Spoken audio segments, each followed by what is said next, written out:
Hello and welcome to Reality Check and to this big NDTV exclusive. We are joined by Charanjit Singh Channi, the Chief Minister of Punjab, in the eye of the storm, battleground Punjab, in what is his first major interview to a national TV channel.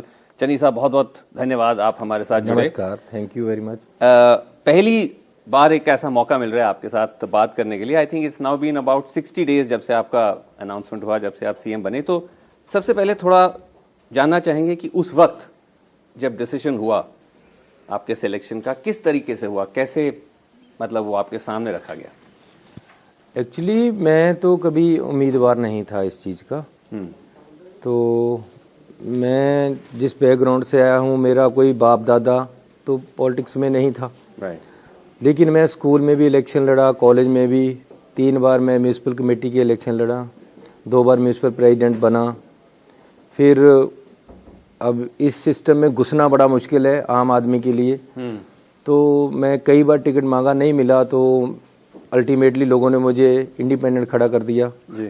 तो मैं first time independent MLA जीता था. Second time Congress की तरफ से जीता तो मुझे ऑपोजिशन लीडर बनाया गया जी. उस समय भी मैं कभी डिमांड नहीं किया था कि मुझे बनाया जाए, लेकिन हाई कमांड ने मुझे बनाया. अब थर्ड टर्म है मेरी, तो ये मैंने डिमांड रेज की थी. इसका सूत्रधार भी मैं था कि कैप्टन अमरिंदर सिंह को हटाया जाए. अच्छा, ये क्लियरली आपने कहा था? नहीं, जितनी एजिटेशन चली, एक विदन पार्टी एक एजिटेशन चली है कि captain Amarinder Singh is not doing well. वो दूसरों के साथ मिलकर चल रहे हैं, वो बीजेपी के साथ हैं, वो अकाली दल के तरीके से काम कर रहे हैं, तो इसको हटाया जाए. तो ये आपने मतलब बहुत सारी डिमांड्स नहीं पूरी हुई थी हमारी, वो उसलिए ये एक मैंने बात खड़ी की थी कि इनको उतारा जाए. राइट. लेकिन मैं खुद उम्मीदवार नहीं था, और लोग होंगे, बहुत सारे लोग. तो एक बीजेपी ने एक पंजाब में युग परिवर्तन का प्रोग्राम लेके आ रहे थे. वो उसके तहत उन्होंने अनाउंस भी कर दिया था कि हम एक दलित को सीएम चेहरा आगे पेश करेंगे, तो युग परिवर्तन करेंगे. राइट. लेकिन कांग्रेस में राहुल गांधी एक क्रांतिकारी नेता है, ये क्रांति ला सकते हैं और ला रहे हैं. पार्टी में भी जो जैसे जैसे डिसीजन लेते हैं, तो ये इनका डिसीजन है कि मुझे बनाया जाए.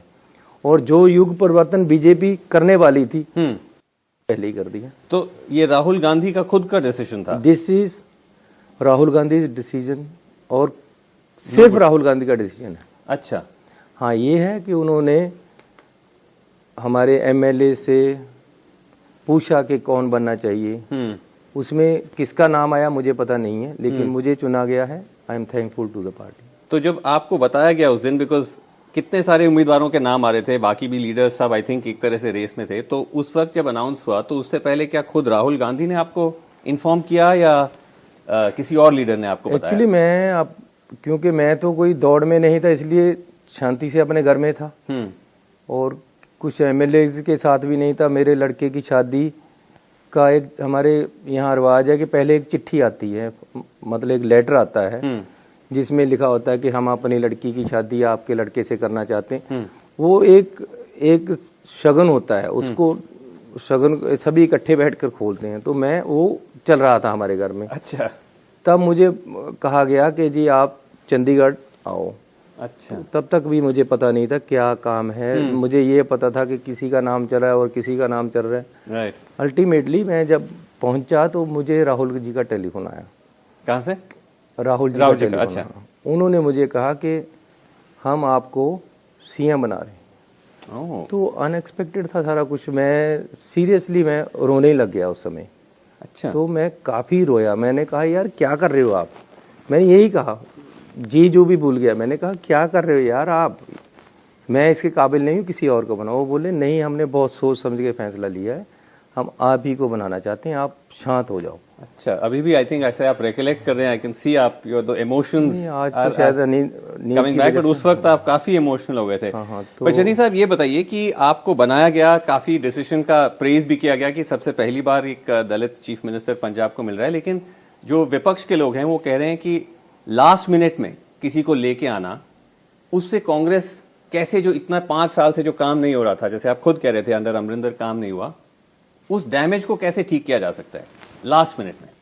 ऐसा है कि मुझे 3 महीने या 4 महीने मिले, 4 महीने मिले, लेकिन मैं काम इतना कर रहा हूं कि 4 साल का कर दूंगा। अच्छा, अपना अपना तरीका है। जो आप अनाउंस कर रहे हैं रोज। अब मैं ना खुद सोता हूं ना ऑफिसर्स को सोने देता हूं। पहले ये पूछते थे कि सीएम के वर्किंग आवर क्या हैं, अब लोग ये पूछते हैं कि ये सीएम सोता कब है। सिस्टम चेंज हो गया। पहले लोग जो मेरे विरोधी थे वो कहते थे यार इसने क्या करना है, आज वो ये कह रहे हैं कि इसका क्या करें। तो लेकिन ये पूरा वर्क कल्चर आपने कहा कि आपने चेंज कर दिया ऐसा है कि मुझे शौक है, मैं बचपन से इस तरफ लोगों में रहना, लोगों में रहकर मैं खुश होता हूँ। मुझे खुशी मिलती है कि जब ज्यादा लोग मुझे मिलते हैं। मुझे लोग ना मिले तो मुझे ये लगता है जैसे मेरे से कुछ खो गया है। राइट। तो अपना अपना एक मेरी ग्रूमिंग ही ऐसे है। लेकिन अल्टीमेटली काम तो ऑफ कोर्स इंपॉर्टेंट है, लेकिन अल्टीमेटली डिसीजंस भी इंपॉर्टेंट हैं। और जो आप डिसीजंस ले रहे हैं इलेक्शन की नजर रखते हुए, जैसे आपने पावर टैरिफ्स कट किया है, बाकी भी आपने स्कीम्स अनाउंस किए हैं, आई थिंक डियरनेस अलाउंस भी आपने रेज किया है 11%, ये सारे जो डिसीजंस हैं, आपके विपक्षी पार्टियां खासकर आम आदमी पार्टी कह रही है कि ये आप बहुत लेट कर रहे हैं और आप हमारा नकल कर रहे हैं, हम ये ऑलरेडी अनाउंस कर चुके हैं, उस वजह से आप कर रहे हैं। ऐसा है कि पहले तो ये है कि ये डिसीजंस इलेक्शन को देखकर नहीं है, ये मैं अपनी जिंदगी को देखकर कर रहा हूं।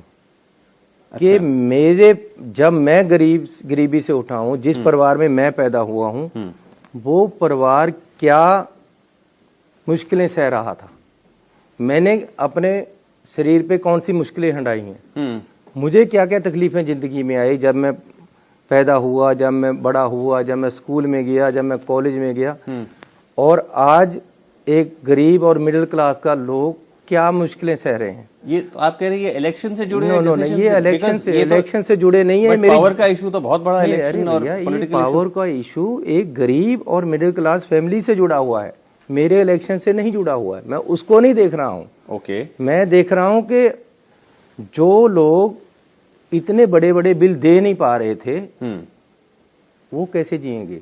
अरे आपका इतना बड़ा बिल आ जाता है बिजली का कि उसके वो देने के बाद आपके परिवार में कुछ बचता नहीं है, बच्चे की फीस देनी है, दूसरे काम भी करने हैं। इसलिए मैंने ये डिसीजन लिए हैं, बिजली के बिल रेट कम किए हैं, पेट्रोल के रेट कम किए हैं, रेते के माफिया खत्म किया है। मुझे पता है कि आम लोग क्या मुसीबतें सह रहे हैं। तो आप कह रहे हैं ये इलेक्शन डिसीजंस नहीं है, लेकिन जैसे अभी केजरीवाल आए थे, आपने देखा होगा, वो कह रहे हैं कि चन्नी साहब मेरी नकल कर रहे हैं, वो नकली केजरीवाल है।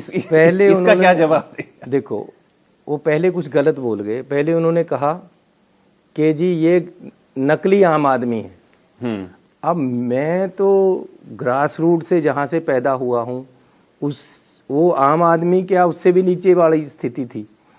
तो आम आदमी वो फेल हो गया, क्योंकि उसको क्या पता पंजाब में क्या प्रॉब्लम्स है, पंजाब का आम आदमी कौन है, उसको क्या पता है कि कैसे किसान रात को खेत में जाकर पानी देता है, उसको क्या पता है कि एक गरीब एक भैंस रखकर कैसे गुजारा करता है, उसको क्या पता है कि रात को जब छत चोती है, पानी गिरता है ऊपर से बरसात के दिनों में, तो कैसे एक बर्तन यहाँ रखा जाता है, एक यहाँ रखा जाता है कि नीचे कच्चा फर्श खराब। केजरीवाल आप आप असली आम आदमी हैं। जब उसको ये पता चल गया कि ये तो गलत कह गया मैं कि ये नकली आम आदमी, तो फिर उसने पलटा।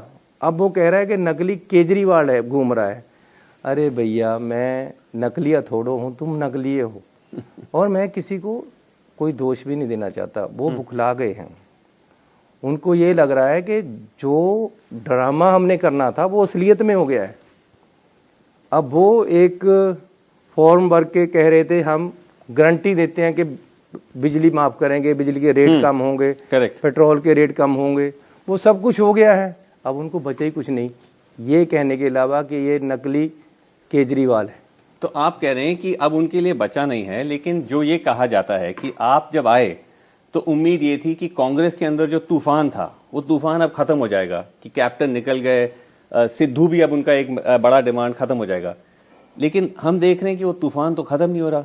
सिद्धू साहब रोज पर रोज बयान देते रहते हैं, गवर्नमेंट को क्रिटिसाइज करते रहते हैं। आप कुछ अनाउंस करते हैं, वो कहते हैं कि उसके लिए फंड्स नहीं है, आपने कुछ कहा कि रेट इसका सैंड का इतना हो गया, वो उसको कॉन्ट्रडिक्ट करते हैं।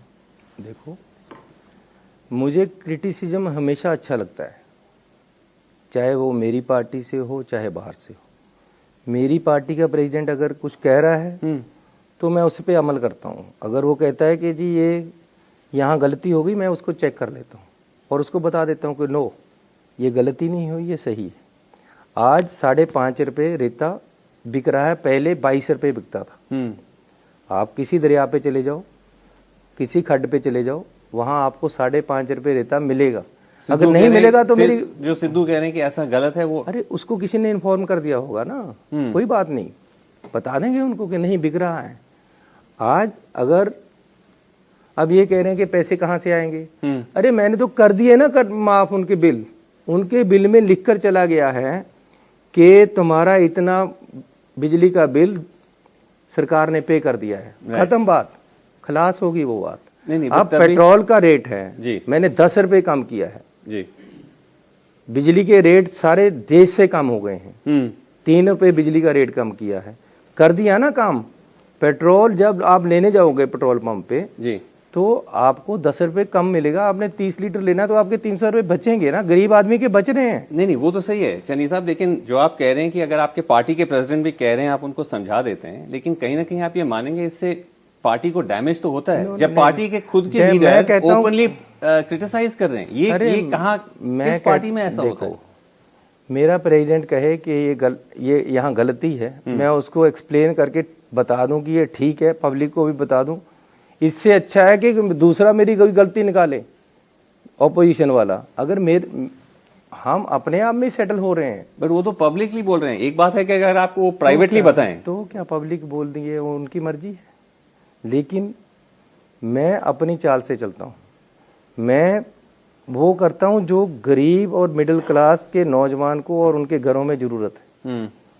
मैं वो करता हूँ जो मुझे परेशानियां आई हैं, मुझे कौन क्या बोल रहा है उसको एक्सप्लेन करना मेरा फर्ज है, मैं कर देता हूँ। नहीं, बट आपको लगता है इससे पार्टी को नुकसान नहीं हो रहा है? कि लग रहा है कि पार्टी आपस में पार्टी को कोई नुकसान नहीं हुआ। This is a democratic system. Democracy में हर किसी को अपना पक्ष रखने का हक है, उनको भी रखने दो। बट कैप्टन अमरिंदर, उनके जाने से आपको लगता है कि कोई डैमेज बहुत बड़ा फायदा हो गया ना। अरे कहाँ पार्टी मरी पड़ी थी, हम मुझे आप लोग ही कह रहे थे 10 सीटें भी नहीं आएंगी। आज पार्टी में ये कह रहे हैं कि हर समय हर जगह चर्चा है पार्टी की कि पार्टी बहुत अच्छा कर रही है।